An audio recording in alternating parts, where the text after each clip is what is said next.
Alright, guys.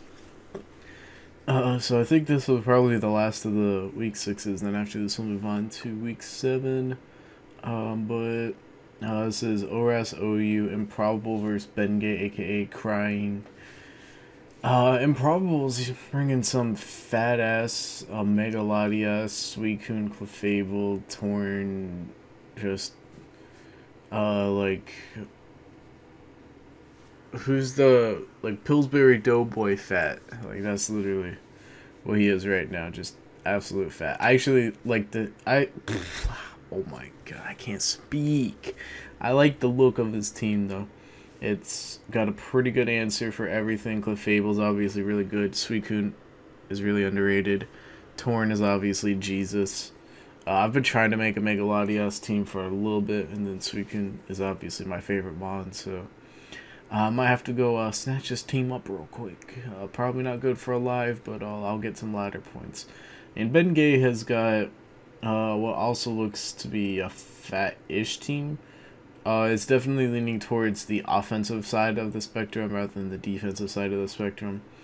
But his team definitely isn't like straight up offense. Like it definitely relies on wearing you down with hazards, and then Megalo comes in. Thunderous is here. I remember, was it last SPL or two SPLs ago? I think it must have been last SPL. Yeah, it must have been last SPL. I think. No, it must have been two SPLs ago, where Thunderous was on the rage and like over half the SPL teams had Thunderous, and it looked like Thunderous was going to be over centralized. People were talking about suspecting it, and now its usage has declined quite a bit. But Thunderous is still really good because most people only account for like Raikou, Mega Manectric, Rotom Wash as far as how do they account for electric types, but Thunderous not only has the +1 yellow, but it also has Nasty Plot, which is something that a lot of teams, especially fatter teams, aren't prepared for. As far as their team building goes, because Thunderous can just boost up a lot and it's really powerful. I hope that's Bandit T-Tar. It's probably not the looking at his team, but I think Bandit T-Tar is fantastic in this metagame right now, and I think it's should be the premier T-Tar set, even though I know it isn't, but let's go ahead and get right in. I think Bengay does have a slight advantage. If he has the right sets. If he has, like, Nasty Plot Thunderous. Yeah, if he has, like, Nasty Plot Thunderous, I think he has the advantage, but I think Improbable can probably play around it. Also, Improbable is playing for the Bigs, which is Finch's team, and I think they're out of the playoffs, so shout out to Finch, but let's go ahead and get in. So, here's Suicune. As the lead, are we an ADV or what? I don't know what he was predicting there. Maybe he wanted to hit Garchomp, but I don't really think Garchomp is going to be the lead. I thought it was going to be like a Moongus, but he goes Thunder, so maybe something's going on. It is Nasty Plot, so this is real good for Bengay. However, Megalodios is here, and Megalodios is super duper, like, ultra fat, so Bengay's got to switch out of there, even if he has +2 HPs. I don't even know if that'll do half. Like, Megalodios is that bulky. He just goes for Ice Beam. I just got done narrating an RBY game where Golden Gyarados froze the fuck out of everything, so I was about to say no freeze there, but that's not really something that I should be highlighting. But, oh, it is Bantar. Yeah, shoutouts to Bengay. Alright, Bengay just wins this game right now. There's, like, no question about it. So that's Bantar, Rip Megalodios. Unfortunately, he doesn't have that much to take advantage of it other than Thunderous, but he still has to get through Tornadus, because Tornadus can take out Thunderous if Thunderous gets lower. And Improbable is able to get rocks up with Heatran, so that's going to limit Thunderous's lifespan a lot more. However, Heatran is going to take half from the crunch. It's going to have to dip out of there, because it's going to die. Now Clefable comes in. Clefable can take that alright, but that's still about a quarter after lefties. So, like I said, if he has Bantar, all things are going to be looking good, eh? He has Bantar. So now there's a Moongus to Clefable switch in. That's an actual Clefable switch in. No sarcasm. I said that with a little bit of sarcasm in my voice. So that's why I needed to point that out. And then there's the best move in the game, Thunder Wave. So now Amoonguss is slow. Heatran's going to be the sleep fodder of choice. But Bengay's actually going to switch out of here and go to Skarmory. For whatever reason, maybe predicting Ferrothorn. Actually, yeah, if he predicted Ferrothorn right there, that's a smart play, but Improbable goes to Heatran, and now Skarmory gets threatened. Now, maybe he even predicted Skarmory, who knows? He probably just went out to Heatran to be like, you know, I'm going to just sack it to sleep, but it ends up working out well for him there, because now I can fire off a Lava Plume. More stuff has to take Stealth Rock damage, and it's pretty good for Improbable as he's trying to fight his way back into the game. I think he's still in a good spot, but he's definitely at a disadvantageous position, because of his Latias dying. So now Garchomp's going to come in here, Rocks are going to go up, Clefable is going to come in, and then it's going to go back to Tornadus. Probably predicting Skarmory or even Amoonguss. Maybe scouting for the rogue offensive Iron Head, and we actually do see offensive. As SD comes out, Bengay decides to stay in right there, not scouting for HP Ice. I don't know if he could have scouted for HP Ice, but Hurricane Confusion just sucks, because used Hurricane once, it hit first of all, and then it confused first turn, and then the confusion happened. So that's all unfortunate for Bengay, because Tornadus T probably would have died, and Bengay just won the game at that point. So that's super duper sad if you're a Bengay fan, but if you're not a Bengay fan, then it's obviously going to be good for you. So Bengay just takes the opportunity to Mega Evolve with Lopunny. He predicted the U-turn from Torn, so he could get it in safely, and then he could just click Fake Out. I'm not too sure why Improbable didn't go to Ferrothorn right there, and then like double back to Clef or something. Just to save the damage on it and get more damage on Lopunny. I don't know. I guess it doesn't really matter anyway. And then that might also bring prediction into things, but who knows. So now Improbable's just going to go for the best move in the game. And now Skarmory's paralyzed. Skarmory can get down a layer of spikes, but now Ferrothorn can come in and also take advantage of it. And I think that's going to hurt Bengay more, because if you look at what Bengay needs to get rid of, all the stuff that spikes weak, like Ferrothorn, assuming he can hit Focus Blast, Ferrothorn is not an issue. Heatran is not an issue at this point. Suicune, I don't believe is an issue at this point. The two things that are issues at this point in time are Clefable and Tornadus T, particularly Tornadus T. Now, Bengay did get hacked out of the Tornadus situation, but he's actually just going to Heal Bell Lopunny. That's really interesting. Bengay is known for innovation, so that's cool. And Frustration's actually going to take out Torn, so I think that's a misplay from Improbable, because if Thundurus can get off a Nasty Plot, and Clefable's not already in, and I think it's not looking too good for Improbable here. Yeah, things are not looking too good. That Tornadus sack was a problem, because I was already mentioning that the spikes really aren't going to be that big for Bengay, or if they trade spikes, then that's going to be better for Improbable, because Tornadus and Clefable are Improbable's win conditions at this point, and Tornadus just died, and Lopunny happened to have Heal Bell, so now Skarmory is no longer paralyzed. The Amoonguss wasn't paralyzed, but now it is again, because Clefable is good. And now Ferrothorn just comes back in again, and it's probably just going to lay down more spikes. I guess it doesn't really matter, because as long as Thundurus can get in safely on something and Nasty Plot up, then it's all good. But the spikes are just going to be more annoying for Bengay than Improbable, I believe. And I think at this point they have no reason to not do anything but trade spikes. Actually, no, Improbable's probably just going to go to Heatran right here. Maybe he wants to go to Suicune, but he does decide to go to Heatran just to force Skarmory out and limit it to the 2 layers of spikes. But Bengay reveals that he's Taunt Skarm, and doesn't even get the second layer down as Improbable goes to Heatran. So that's... I guess Heatran does take some hazards damage, but now Bengay is forced out. He's probably just going to go sack Garchomp and then go to T-Tar or something.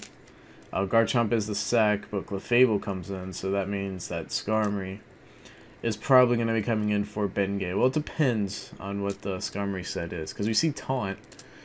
And then, so Taunt spikes Roost, you'd have to assume. So, does it not have Whirlwind, or does it not have an attacking move? So Skarmory comes right in Clefable, so I think it probably feels like it probably doesn't have Whirlwind. It probably has Iron Head as the attacking move. We'll see though, as Suicune comes in, it gets taunted. First turn burn, nice and lucky. Guess it doesn't matter though. Now we see Whirlwind, so there's no attacking moves. So now Clefable can actually come in pretty much whenever it wants on the Skarmory. And while there is Taunt and there is Whirlwind to take advantage of the situation, Clefable is going to come out on top of that situation, especially if it's last mon Clefable. So Bengay is going to have to keep that in the back of his mind about how to deal with Clef. T-Tar is going to come in on Heatran as the Lava Plume comes in. Hopefully this doesn't get burned. And I don't think a Heatran Earth Power from the bulky Heatran can take it out. So, oh, it does. I guess Bantard just doesn't run that much bulk. I know it does run a fair amount of speed. At least it should anyway. But I still thought that it would only do like 20 or something because T-Tar's just fat. Let's see if Bengay wants to scout for Protect Tran. Or if he's in a position to. Who knows what he wants to do. So Improbable is just going to go to Clefable.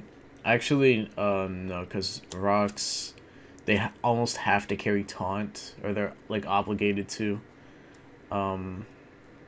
There's a frustration. You can force Clefable to burn Soft Boils, which I guess is good for you later in the game. Yeah, I guess at this point in the game it's good for you because you can still Whirlwind it out with Skarm. So you Heal Bell right there, not too sure about that play. I guess predicting Soft Boiled makes sense. And then, yeah, I think we just see Bengay sack Lopunny right here. No, he doesn't. Can Lopunny live another switch in? I actually think he can live one more switch in. If Ferrothorn can't get up to 3rd layer spikes, it can live the switch in. Otherwise, then we're in for bad news bears. So let's see what Bengay wants to do right here, because Ferrothorn I think is pretty obvious to come in. But let's see if Bengay wants to go to Skarmory right here, or if he doesn't do that. He should be going to Skarmory right here. And yeah, Bengay makes the correct play and goes to Skarmory. And even if Suicune or Heatran, can we get some health? 40%. Suicune I think is at 82. Yeah, even then I think Taunt is pretty safe right here, just so the 3rd layer spikes doesn't come up. And Lopunny can have one more switch, and if I'm doing my mental math right.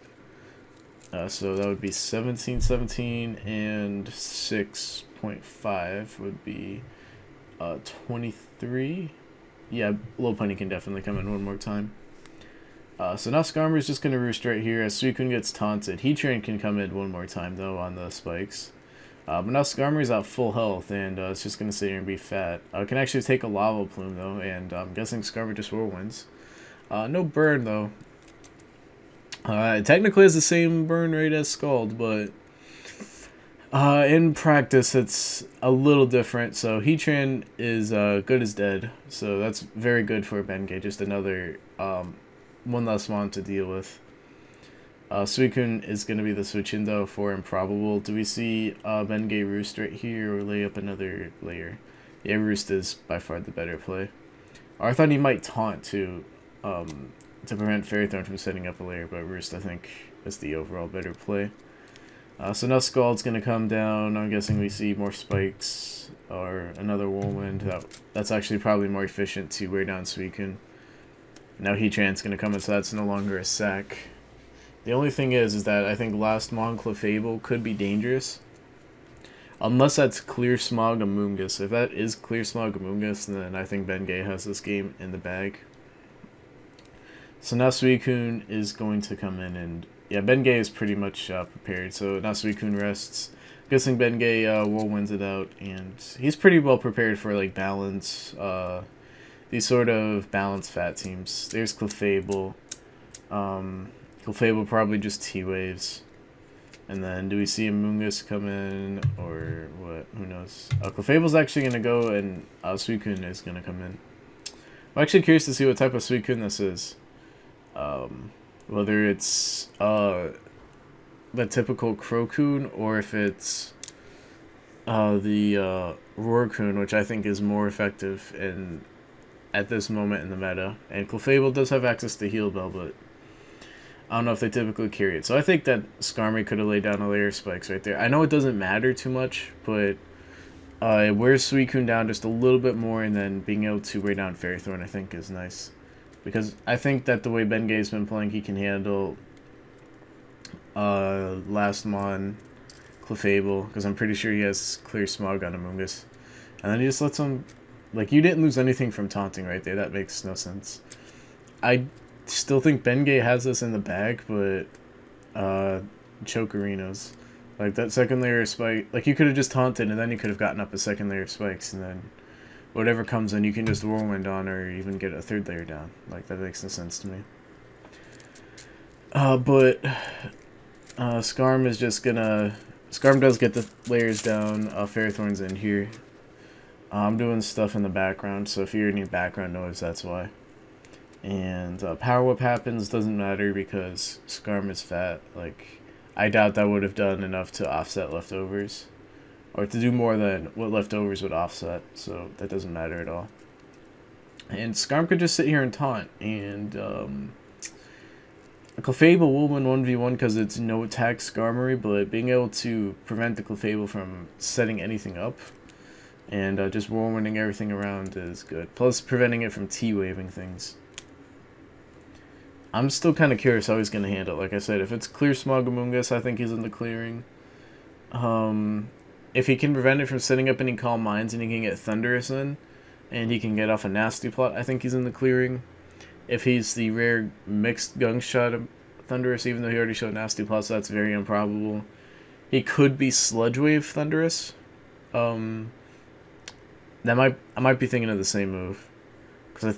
Wait, doesn't it get Gunk Shot too and Sludge Wave? I might be mistaken, but I think it gets both Gunk Shot and Sludge Wave. But if it's Nasty Plot Sludge Wave, which isn't very common, because it gives you literally no coverage outside of Clefable. But this team, well, has Amoonguss and Skarmory, so I guess it's not Clefable weak. But if he's that, that's just another option. I'm just listing options at this point. But I think as long as he's clear Smogamungus, he can deal with it alright. And I think as long... He can literally just sit there and taunt with Skarm and then force Clefable to run out of Moonblasts. If he wants to go that route too. Because he can just taunt and now the Improbable Clefable has to burn Moonblasts. I'm gonna move it on fast, just because I don't really think there's too much intellectual narration that I can add on top of it.